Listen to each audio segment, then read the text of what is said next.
Assalamualaikum warahmatullahi wabarakatuh. Waalaikumsalam warahmatullahi wabarakatuh. Selamat berjumpa kembali dalam acara ngobrol asik sekali, asik santai biologi. Ada tambahan S-nya katanya dari Sartika. Pada kali ini tema yang akan kita angkat adalah tentang pola-pola hereditas.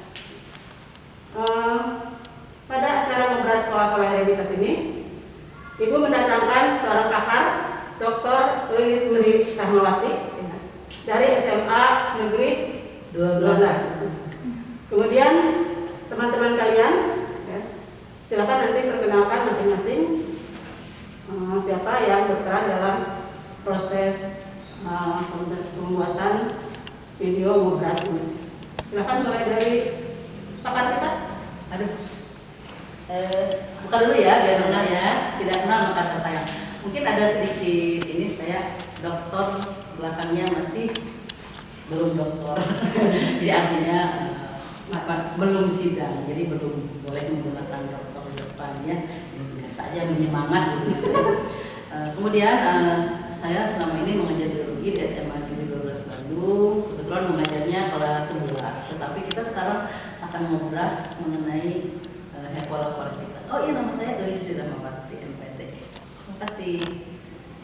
Halo, nama saya Arya Satya. Saya dari kelas 12 IPA 2. Nama saya Nikita Aka dari 12 IPA 1. Nama saya Esther Renata dari 12 IPA 2. Nama saya Putri Fauza Fadila dari 12 IPA 6. Nama saya Renata Delventi dari kelas 12 IPA 2. Nama saya Selvi Muhammad Rabadi dari kelas 12 IPA 3. Ya, baiklah, perkenalan mungkin sudah kita dengarkan masing-masing. Nah, mungkin di antara kalian sudah mengenal apa itu pola-pola hereditas. Silakan siapa yang mau mengungkapkan pendapatnya. Ayo, silakan, Pak. Waktunya berjalan. Atau yang kamu tahu tentang pola-pola hereditas apa? Yang sudah kalian baca tentang pola-pola hereditas. Apa sih yang terbanyak dalam benak kalian? Hukum pewarisan sifat. Iya. Ya. Bagaimana hukum pewarisan? Ada hukum Mendel 1 dan hukum Mendel 2. Kalau hukum Mendel 1 itu sifatnya segregasi, monohibrid artinya. Fenotipnya memiliki alel satu. Terus kalau komentar kedua itu di hibrid, dua sifat yang berbeda yang bisa. Silakan yang lainnya. Kalian membawa apa sih itu? Kenapa kalian bawa foto keluarga? Ucap aja ya. Silakan siapa yang akan memperlihatkan atau kenapa kalian membawa foto ini untuk melihat apa? Apa yang akan kalian perlihatkan kepada teman-teman kalian? Pewarisan sifat dari Pewarisan sifat. Silakan. Mulai dari siapa? Diperlihatkan kepada teman-teman kalian di rumah. Ayo, silakan siapa dulu? Dilihat itu doang, Bu. Ya, diperlihatkan. Dan persamaannya apa? Dengan siapa? Mana ibu kalian? Ini siapa? Ini siapa? Ini siapa? Boleh, silakan. Di sini kan Perlihatkan ke sana dulu. Sampai ke dulu. sudah enggak? Yang digoyang ya. Dah. Oke, jelasin saya. Persamaannya yang mana? Dari golongan darah. Boleh dari mana? Dari wajah boleh. Kalau dari wajah mah kayaknya sama, maksudnya kayak perpaduan semuanya, perpaduan ibu sama bapak. Kalau dari golongan darah sih palingan yang sama kayak ayah itu aku sama kakak yang perempuan. Kalau yang sama kayak ibu yang kakak laki-laki. Terus kalau buat penurunan kayak warna kulit itu, kalau dari ayah nggak ada nggak ada yang nurut. Jadi semuanya anak kulitnya keturunannya dari ibu. Boleh, mulai dulu silakan. Siapa lagi? Silakan. Putri, boleh. Nah ini keluarga saya ya. Terlihat di sini ibu saya lebih mirip kepada ibu saya. Dan yang di tengah ini ada nenek saya, ini bapak saya, ini kakak dan ini adik. Nah kalau misalnya kakak sama adik terlihat ya lebih mirip kepada bapak dan saya lebih mirip kepada ibu saya. Untuk golongan darah hampir semuanya O seperti itu. Ayah O, Iya. ibu O juga. Jadi panjang. Silakan siapa lagi? Ini foto keluarga saya. Gak ada perbedaannya ya, semuanya mirip-mirip. Pertama kalau misalkan dari rambut, saya anak kedua dengan anak keempat memiliki rambut yang warnanya pirang. Itu dari mama saya. Terus anak pertama dan anak ketiga itu rambutnya hitam gelap dari bapak saya. Terus kalau untuk wajah kita semua mirip. Terus untuk tinggi kami mengikuti dari bapak. Terus sama golongan darah saya sama anak pertama itu B, golongan darah ibu saya B, golongan darah anak keempat O, dan anak ketiga belum cek golongan darah dan bapak saya juga belum. Bapak belum cerai Belum. Belum, dia belum. Mama B. Silakan kita. Ini foto keluarga saya. Kelihatan. Detil. Kalau dari mukanya mah perpaduan dari mama sama papa, cuman kalau kulitnya kebanyakan ikut ke papa, kalau ada yang kedua baru ikut ke mama. Terus kalau golongan darahnya papa O, mama AB, terus aku O, sama ada yang kedua O juga, terus yang ada yang lainnya belum ngecek. Yang AB siapa tadi? Mama. Mama AB. Terus Bapak O. Iya. No. No.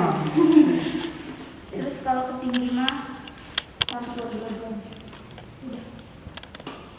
Nah, setelah kalian masih ada saya ya, saya. Ini foto keluarga saya. Kalau untuk dari warna kulit lebih condong ke turun dari ibu saya. Terus kalau dari golongan darah, golongan darah bapak saya A, ibu saya B, golongan darah kakak saya A, saya AB. Terus dari wajah itu udah perpaduan dari ibu sama bapak juga. Kalau dari rambut, hampir semua keluarga saya rambutnya lurus. Ya, karena kalian mendengar tadi ya, mungkin peta silsilah ada persamaan antara orang tua dengan anaknya, karena dari segi yang berbeda. Kira-kira itu bagaimana? Kenapa terjadi seperti itu? Ya? Warisan. Warisan sifat. Bagaimana warisan sifat? Mungkin sebelum ke pewarisan sifat kita bicara dulu tentang dari mana sih asal mulanya hukum Mendel ini. Mendel ini. Awalnya hukum Mendel ini kan diciptakan oleh si Mendel ini kan. Dia ini bercita-cita untuk jadi guru awalnya. Tapi dia biarawan, kalau nggak salah dia pendeta. Terus dia akhirnya kuliah di tidak ada hubungan dengan biologi, dia kuliah mata pelajaran fisika dan matematikanya. Nah, karena dia sudah kuliah jadi guru, dia melakukan sebuah percobaan terhadap kacang polong. Kenapa dia membuat percobaan terhadap kacang polong? Karena ada beberapa alasan, yaitu pertama, satu generasi ke generasi yang lainnya lebih cepat, dua, variasinya lebih banyak lagi. Nah, dari situ dia menemukan pola bahwa kacang polong ini mempunyai karakter dan sifat yang berbeda-beda.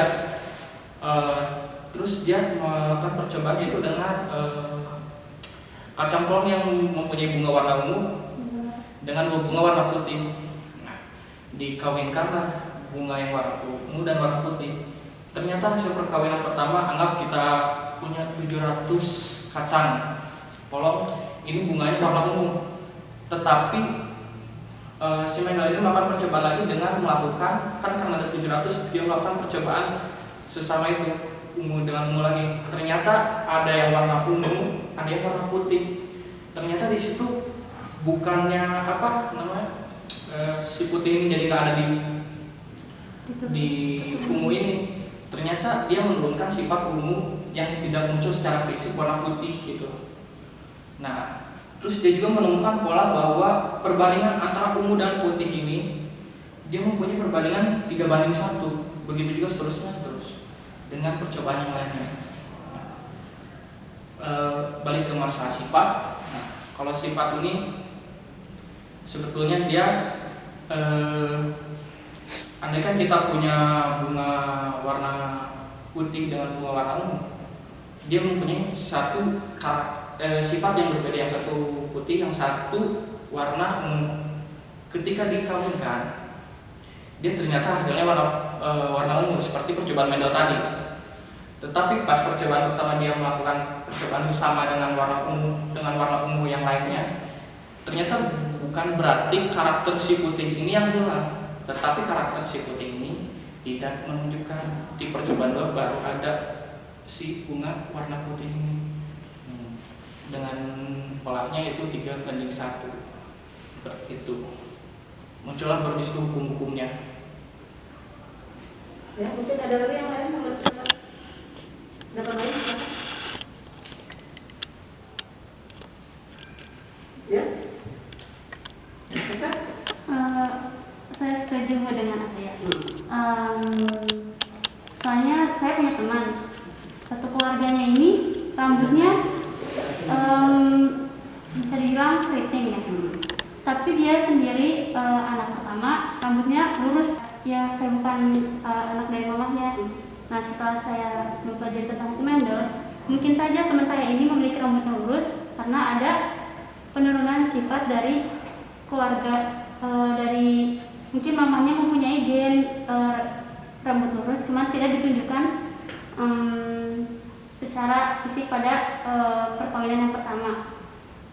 Jadi kayak ada gen yang dominan, ada yang resesif. Nah, mungkin ibunya membawa yang heterozigot. Jadi jadi orang-orang kan kadang berpikir, kok kamu beda sendiri gitu. Nah, sebenarnya bukan karena dia bukan anak mamahnya, tetapi emang ada gen yang ada pada dia gitu. Jadi saya setuju dengan pendapat tadi. Silakan yang lainnya.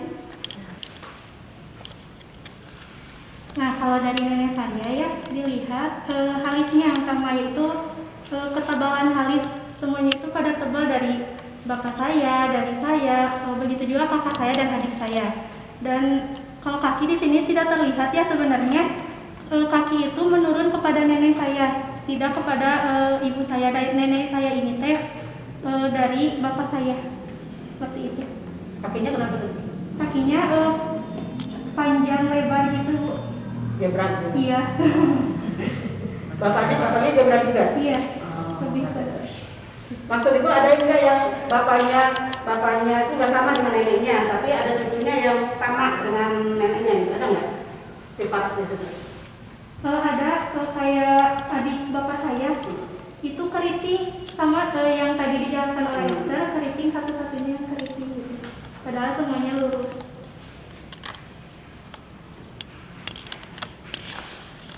Golongan darah gimana?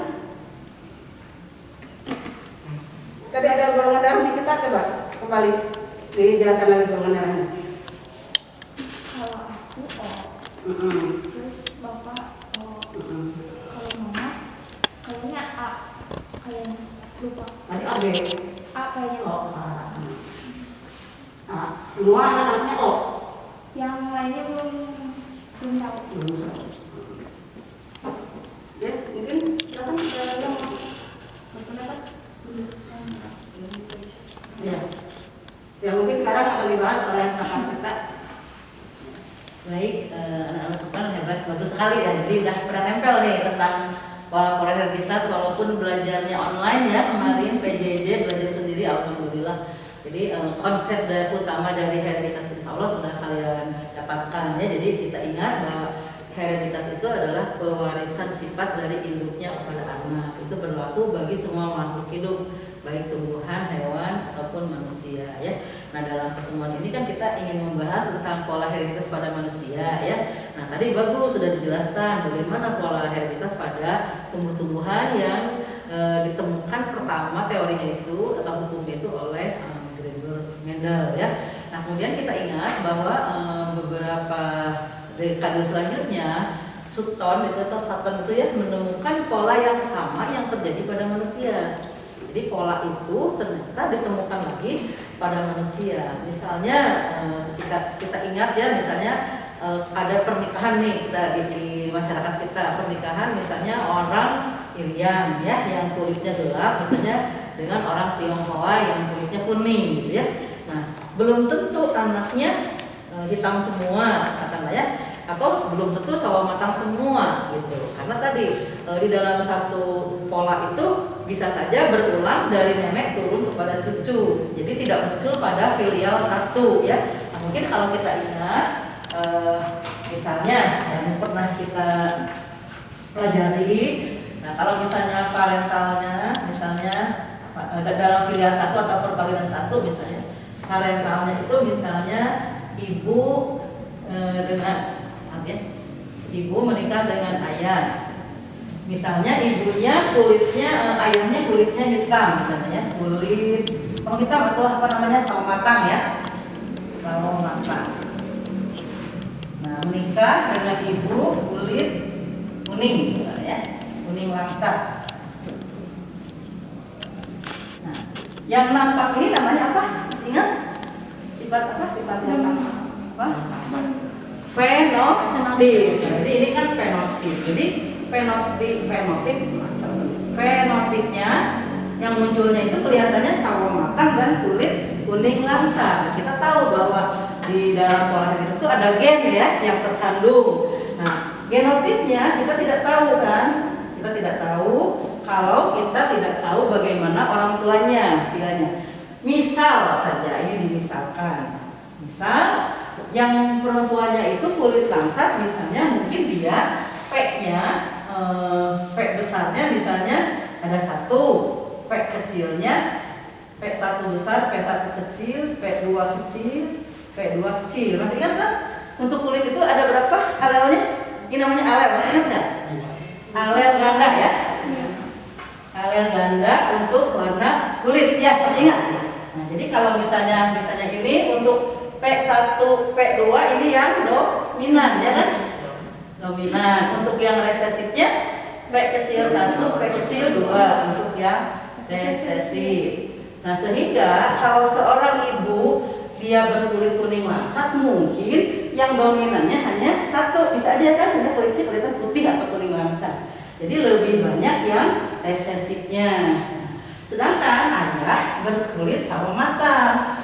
Bukan tidak mungkin, ini misalkan bisa saja dia P-nya ada 2, P1 besar, P2 besar, P1 kecil, P2 kecil. Ini alel yang terkandung dalam warna kulit ibu. Nah, nanti kan ketika si ayah dan ibu itu melakukan fertilisasi gitu ya, melakukan pernikahan, nanti kan ini gametnya, gamet dari ayah.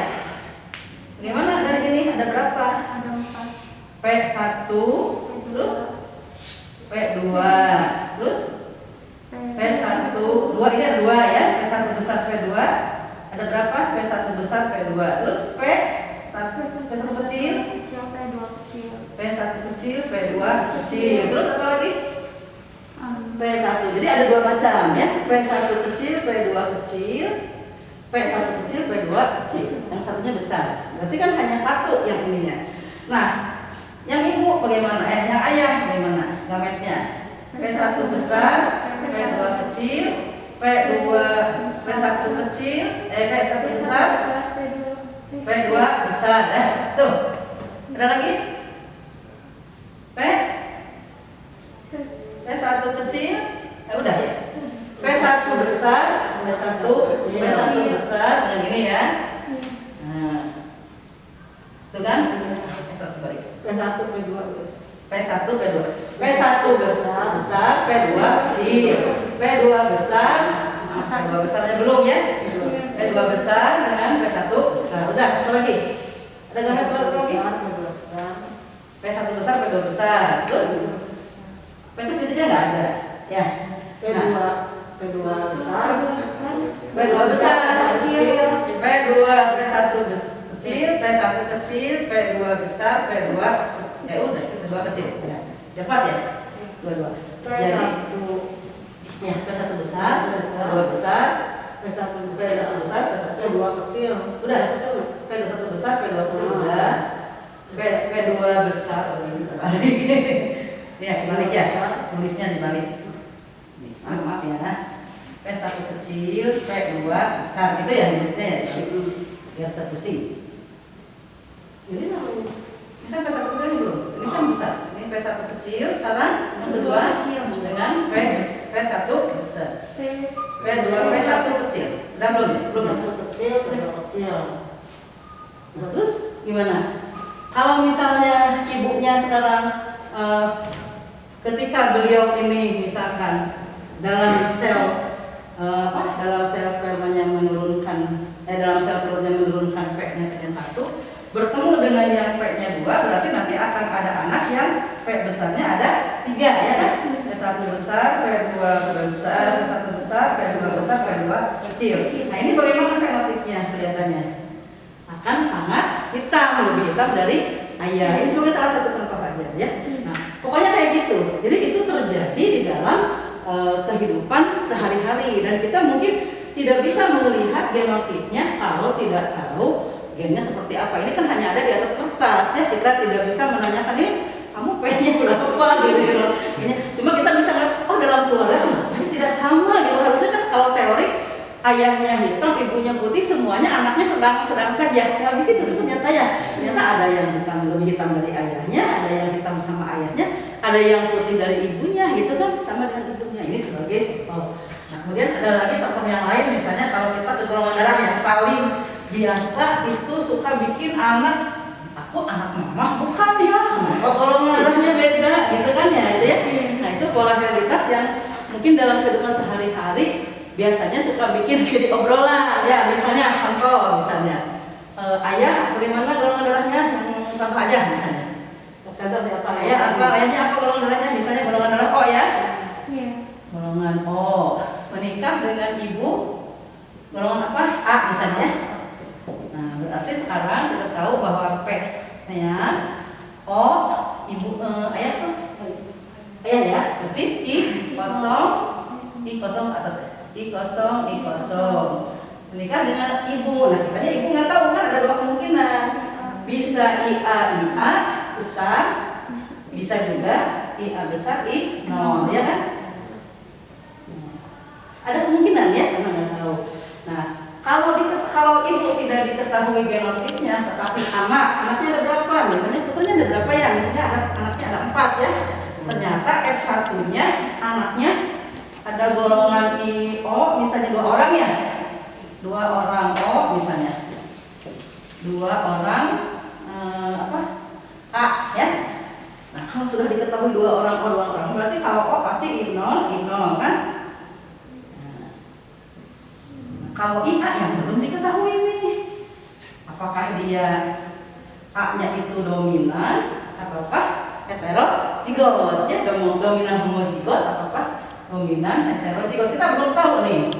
Nah untuk mengetahui gamet ini sebaiknya kita bikin peta silsilah. Ada yang udah tahu sudah bikin peta silsilah? Kan kalau di ini kan nggak kelihatan ya. Nah biasanya kita pakai peta silsilah. Nah sehingga ketahuan, tetapi tetap untuk mengetahuinya ada rumusnya. Apa namanya? Tes cross. Pernah dengar? Masih ingat ya? Itu semester 1 ya, nanti kalian bisa pelajari lagi. Itu tes cross. Jadi salah satu, maaf ya karena manusia mah nggak mungkin disilakan dengan ayahnya ya. Salah satu keturunannya disilangkan dengan induknya itu ya. Yang mana yang homozigot resesif? Yang homozigot resesif yang mana di sini? Ada nggak homozigot resesif? Berarti I0 resesif ya. Gitu. Jadi kalau itu pada tumbuhan atau pada hewan. lain kan kalau manusia enggak, cuma kita secara di atas kertas ngitungnya begini, kalau mamahnya golongan A mah nggak usah dipikirkan, bisa beliau itu heterozigot, bisa juga homozigot, dan nah kecuali kalau ada B baru dipertanyakan, mungkin harus dicek lagi salah satu ibu atau ayahnya gitu ya, bisa aja ibunya bukan A, mungkin AB, karena kok anaknya ada O, A, B, kan di sini nggak mungkin ya, nggak mungkin menghasilkan golongan B, dari mana B, karena kalau kecuali kalau golongan ayah ibunya AB. Nah kalau AB pasti IA, IB, IA, IB, terus lagi IA inol ya, IA, IB, sehingga anak-anaknya nanti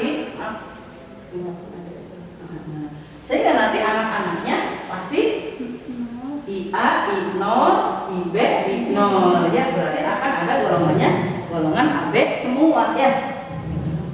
Ada golongan A nya nggak? Ada. Ini gametnya apa? I0 melawan IA dan IB. Jadi anaknya akan seperti apa anaknya? Ini dengan ini? IA, I0. Golongan apa ini? A. Golongan A. Ini dengan ini? IA, IB, I0, IB sama. Golongan darah? B. Ada nggak nanti golongan yang lain? Golongan AB akan ada nggak? Ada. Ada nggak golongan darah? Ya? Kenapa? Kan gametnya hanya 2. Gametnya kalau ini ada berapa? Ada 3 ada 2? 2. Kalau 2 berarti tidak ada AB ya? Nah, karena berpisah. Tadi hukum Mendel 1, segregasi secara bebas. Jadi ketika diturunkan dari sel telur atau sel sperma, maka kan terjadi kan pembelahan meiosis itu ya. Pembelahan meiosis itu satu sel menjadi 2 sel yang sama-sama haploid, ingat ke situ. Haploid berarti misah kadar B-nya, karena segregasi berpisah secara bebas, kecuali kalau terjadi terpaut seks. Tapi kan dia kalau golongan darah nggak ada terpaut seks ya. Udah dipelajari terpaut.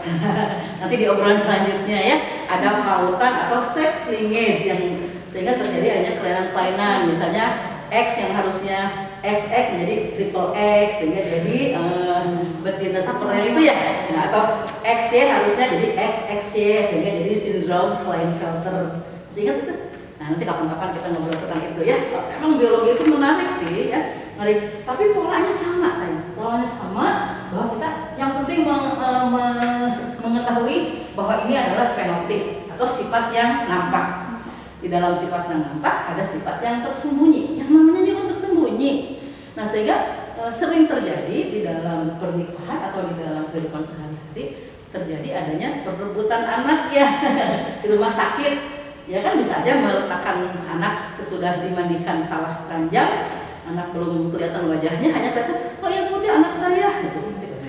Ini ibu, ini putra ibu, yang ini, yang putih, yang hitam, yang putih. Enggak kan saya putih, ayahnya putih, masa anaknya hitam keriting? Tetap aja tuker gitu ya, karena dulu mungkin nggak ngerti. Kan sekarang kan nggak begitu lagi ya. Itu sering terjadi kan perebutan anak karena tertukar ketika di rumah sakit, ketika habis melahirkan salah nyimpen gitu.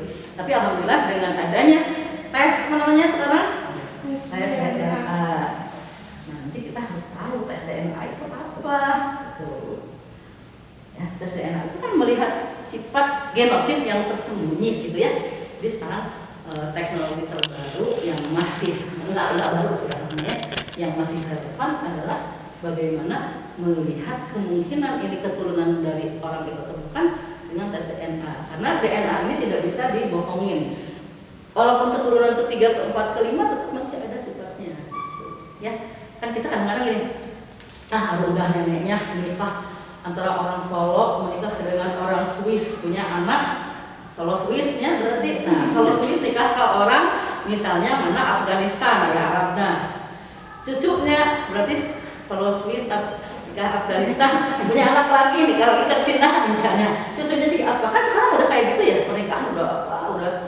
Tapi kita sebagai Homo sapiens itu punya sifat-sifat yang sangat istimewa. Kita insya Allah tidak akan mutasi, anak kita tetap manusia, tetap Homo sapiens. Walaupun pernikahannya udah, pola kita tetap ada, ya. Karena kita tidak jangan takut. Kelas panutkah kita tetap sama. Ya kadang-kadang kan suka jadi ya. Apakah pola hereditas itu akan berubah? Akan berubah nggak pola hereditas? Tidak. Tidak, karena sekarang belum ada teori yang menemukan ya. Tetapi ada di dalam salah satu evolusi itu yang namanya mutasi gen ya. Nah, ada mutasi gen. Kan sekarang yang mutasi gen yang baru kelihatan mutasi gen kelihatan itu pada organisme yang sengaja dimutasikan. Contohnya apa? Di pertanian. Semangka tanpa biji ya kan? Itu kan sengaja dimutasikan ya. Jadi ada semangka tanpa biji, ada jambu tanpa biji, pokoknya tomat tanpa biji atau padi yang harusnya panennya 6 bulan jadi 6 bulan, jadi 3 bulan. Apalagi jantan mandul pada kutu loncat. Tahu kutu loncat? Jadi ada hama kutu loncat yang suka makan tumbuhan nih di Jawa dulu. Itu disemprot bagai tahun berapa ya tulis ya? Itu ada di tahun 90-an. Disemprot dengan cara apa aja itu si kutu loncatnya datang lagi berjuta-juta makan lagi padi tanaman. Akhirnya para ahli itu mengambil si kutu loncat tadi yang si jantannya itu diambil kemudian dikasih sinar diradiasi dengan sinar beta kalau nggak salah, kemudian dilepaskan kembali tetapi dia sudah mandul, sudah tidak bisa tidak bisa fertilisasi membuahnya betina. Sehingga ketika dia dilepaskan lagi tetap kawin tapi tidak beranak, tidak menghasilkan telur. Akhirnya kan keturunannya lama-lama habis. Nah itu kan secara paksa itu ya dimutasikan. Banyak ya mutasi gen yang secara paksa dengan sinar. Tapi kalau secara alamiah kalian masih ingat mungkin, itu lama sekali ya berjuta-juta tahun. Kalau virus bagaimana? Kok bisa mutasi dengan cepat? H1N1 menjadi H5N1 hanya dalam beberapa generasi. Mungkin baru terjadi pada virus ya. Nah, nanti kita belajar di ngobrol selanjutnya ya. Kok bisa terjadi mutasi gen? Bagaimana mekanismenya? Sekarang ya. Ya, karena itu kan masih pola hereditas yang masih nanti nyambung ya. Ini yang kita obrolkan tuh baru salah satu contoh. Mudah-mudahan tidak puas. Nanti kalian harus puasnya baca sendiri. Memang itu yang kita harapkan. Ya, karena kan ini dibatasi oleh waktu karena ya bagaimana ya? Pengennya sih ngobrol 2 jam. Jadi sengaja tulis, sengaja mereka itu kita buat tidak puas. Dirangsang ya. Literasinya mereka jalan gitu, terus mereka mencari sehingga terus tidak puas gitu kan, mencari. Insya Itu yang kita Allah. harapkan gitu. Dan ingat ya bahwa Ibu harapkan kalian itu generasi yang sangat spesial. Apa yang diperoleh itu harus jangan dibiarkan sendirian, tapi kaitkan dengan kehidupan nyata sehari-hari ya. Bagaimana ini, jadi sehingga nanti kita bisa terbiasa menjalin bagaimana nih ini hubungannya, kenapa kalau bisa seperti tadi, kalau di darah seperti ini, kalau misalnya kita ingin memperbanyak tanaman lagi musim sekarang nih tanaman hiasnya, kan ada pola hereditas. Gimana nih supaya muncul? Kan kalian mungkin mendengar atau ada aglonema, sekarang ada berapa puluh jenis. Dulu itu aglonema hanya berapa jenis, sekarang kok jadi puluhan jenis. Nah itu ternyata di silang-silang ya. Atau bisa kalian pernah lihat kalau di situ ada bunga sepatu, tapi bunganya macam-macam. Ada yang putihnya, ada yang merah, ada yang ungu dalam satu pohon ya. Apakah dia itu hasil kawin silang ataukah hasil grafting? Ada bedanya. Nah itu teknologi. Nanti kalian kalau di genetika berarti harus kawin silang sehingga menghasilkan tadi ya pola-pola yang tadi. Kalau di hibrid bagaimana? Ya kalau trihibrid bagaimana? Jadi kan semakin banyak sifat beda yang disilangkan akan menghasilkan rekombinan kan? Nah kita harus ngobrol lagi tentang rekombinan ya. Jadi kan rekombinan itu kombinasi baru yang tidak ada di induk ya. Jadi kan misalnya sekarang kok ada bunga ya, misalnya bunga anggrek. Sekarang anggrek itu ada yang hitam, ada yang biru, ada yang dulu kan taunya ungu putih gitu, paling merah ya. Terus sekarang anggrek ada yang bergradasi warnanya ya. Indah sekali kan. Di sininya ada hitam-hitam, merah-merah, di bawahnya ada ungu, ada putih. Padahal itu anggrek sama-sama anggrek, misalnya bulan gitu. Kok bisa seperti itu? Dari mana? Itu kan hasil kawin silang. Jadi para pecinta-pecinta itu melakukan kawin silang. Nah, itu berarti masih masuk pola hereditas juga gitu. Bagaimana pola? Mungkin kalau diteorikan asalnya di hibrid dari putih misalnya putih garis merah dengan putih garis ungu bisa disilangkan kan di hibrid nanti menghasilkan rekombinannya seperti apa ya, kan ada kombinasi baru ya satu ya nanti ya karena hasilnya kan nanti akan kalau bisa aja 12 3 itu ya akan ada salah satu yang baru yang beda dari induknya atau semakin banyak rekombinannya. Jadi yang sama dengan induknya hanya berapa, tapi yang dengan yang kombinasi sebelumnya lebih banyak. Nah, itu mah industri sekarang. Jadi kalau kita ingin berbisnis di bidang tanaman hias atau hewan kumpai ya, kumpai sekarang semakin indah ya. Kenapa kok kumpai bisa begitu? Lauhan, kalian tahu kan? Terus pecinta kumpai ya? Sekarang itu anak muda itu lagi suka, ibu-ibu bahkan suka kumpai. Jadi kumpai kok bisa indah bisa seperti itu. Pokoknya luar biasa subhanallah ya. Nah ternyata itu rekombinan, hasil rekayasa, bukan rekayasa, hasil kawin silang, bukan rekayasa, hasil kawin silang sehingga menghasilkan rekombinan. Nah, itu sangat menguntungkan secara ekonomi karena semakin indah ekor kumpai itu semakin mahal, sampai 3 juta rupiah ikan sekulit kecil harganya sampai spektakuler ya. Mungkin dari ibu ya, mudah-mudahan kalian terinspirasi gitu ya, melalui pola-pola aktivitas mendapatkan nanti ide-ide baru untuk dikembangkan ya. Mungkin Bu Lilis itu yang bisa saya kasih Bu Lilis. Tadi sudah kita dengarkan bersama bahwa dari pola-pola aktivitas kalau kita pelajari, kita implementasikan dalam kehidupan sehari-hari itu akan sangat menguntungkan. Jadi kalian bukan hanya belajar biologi, tapi nanti kalian bisa belajar ekonominya kan? Kalian beli apa tadi kumpai ya? Iya. Beli kumpai hanya berapa ratus perak misalnya ya? Atau berapa ribu kan? 3 ribuan kan kalau kita kawin yang suka ada di SD itu kan murah ya? Kita kawin-kawinkan bisa menjadi puluhan juta sebenarnya kan? Jadi kalian harus berpikir sampai ke sana. Nah, kemudian juga tadi Bu Is, saya melihat dari anak-anak kita itu ada yang anggota keluarganya atau orang tuanya yang tidak atau belum diketahui golongan darahnya ya. Nah, mungkin itu bisa dituliskan. Siapa tadi? Keluarga siapa? Esther. Ya, silakan tuliskan Esther. Ayahnya golongan darah apa? Atau misalnya kalau belum diketahui berarti tanda tanya. Ibunya apa? Terus anak-anaknya bagaimana? Kita bahas bersama. Ya. Silakan. Langsung di dalam kotaknya golongan darah apa? Kalau misalnya dia belum tahu, tanda tanya. Ya. Perempuan bulat. Ibu bulat. Ayah kotak. Ya. Agak besar. Jadi sudah kelihatan nanti golongan darahnya. Dia kelihatan kamera.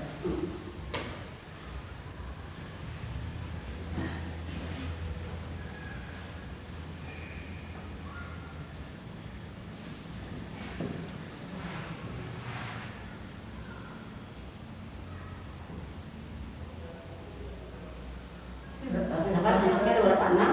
Perempuannya berapa? 3. Bulannya ya. Laki-laki 1. Iya.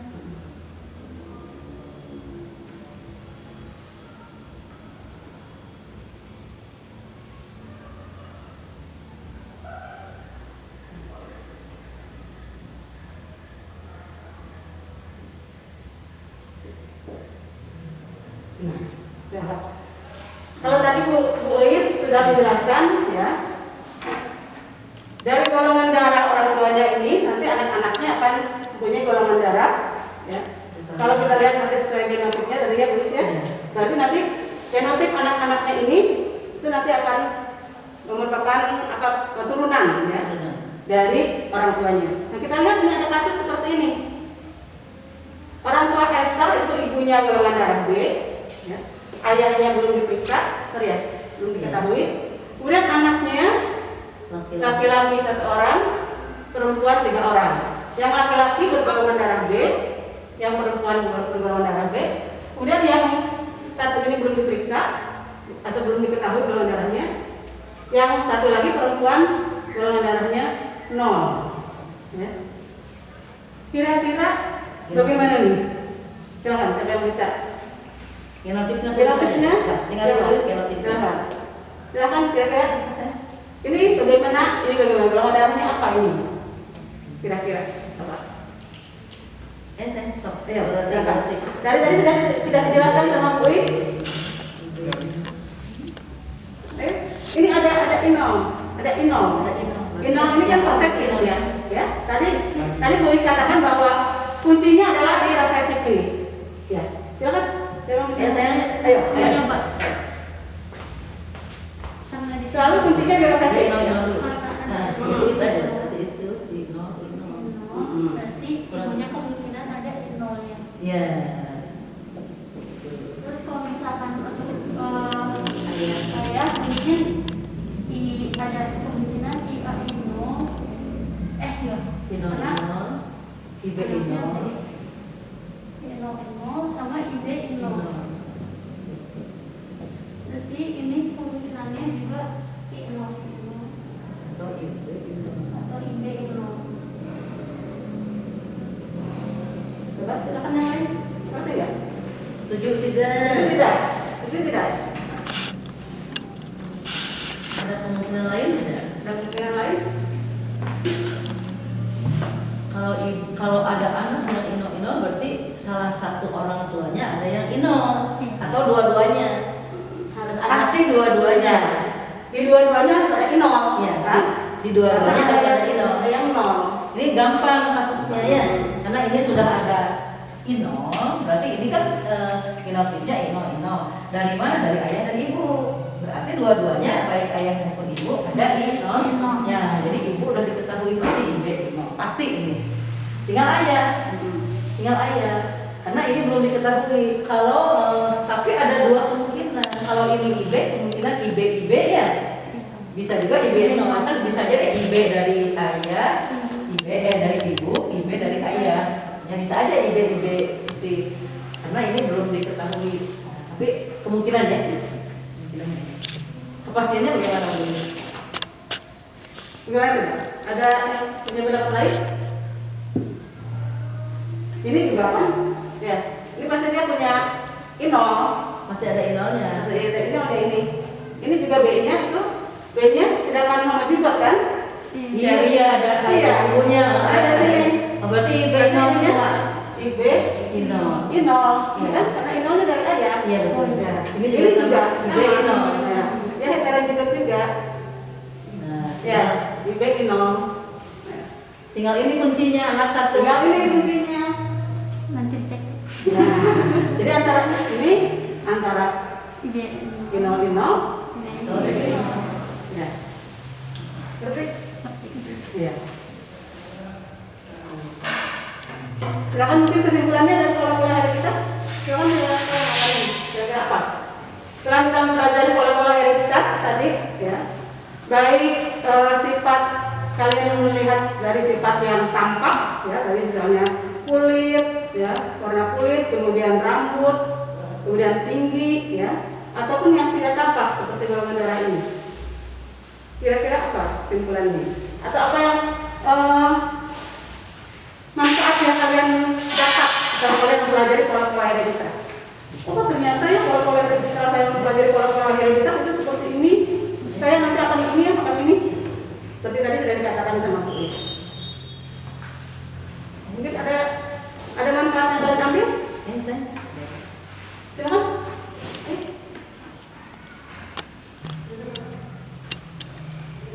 Apakah kalian punya rencana lain? Misalnya, oh, saya akan juga di keluarga Esther misalnya. Nanti saudara saya akan saya suruh periksa benar nggak golongan darahnya ini sesuai dengan teori yang kita pelajari. Silakan. Atau gini, saya nanti pengen punya anak tinggi, saya mau pendek ya, saya kayak kita ya. Saya mau pendek, pengen punya anak yang tinggi, Perbaikan keturunan.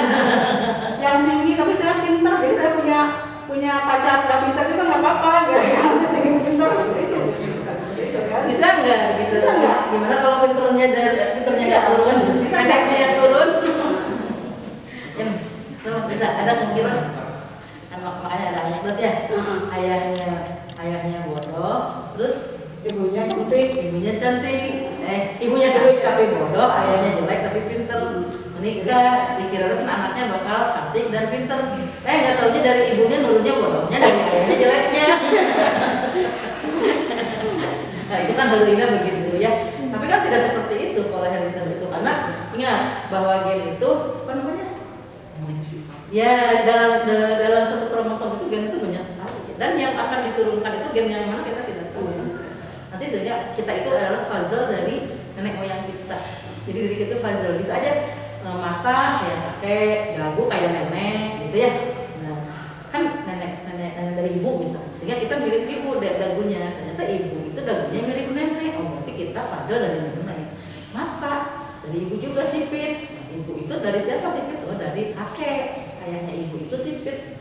Berarti kita fazal dari kakek kita. Terus terusnya telinganya lebih kayak ayah. Ayah dari siapa? Dari ibunya ayah misalnya. Nah itu kan kita kan jadi gen itu terus sedikit semuanya memberikan kontribusi kepada kita. Itu adalah hasil dari itu ya, dari nenek moyang kita.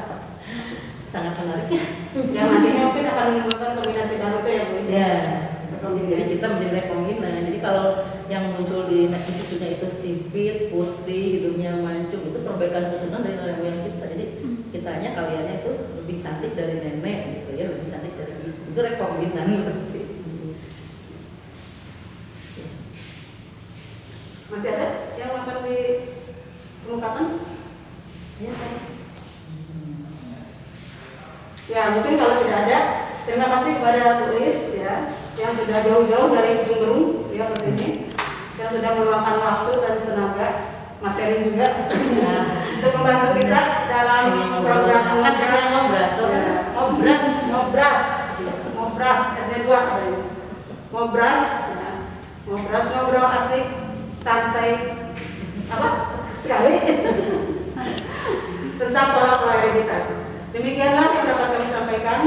Mudah-mudahan pada pertemuan ngobrol selanjutnya akan lebih menarik lagi, dan diharapkan kalian mempunyai terus motivasi untuk belajar. Assalamualaikum warahmatullahi wabarakatuh. Waalaikumsalam.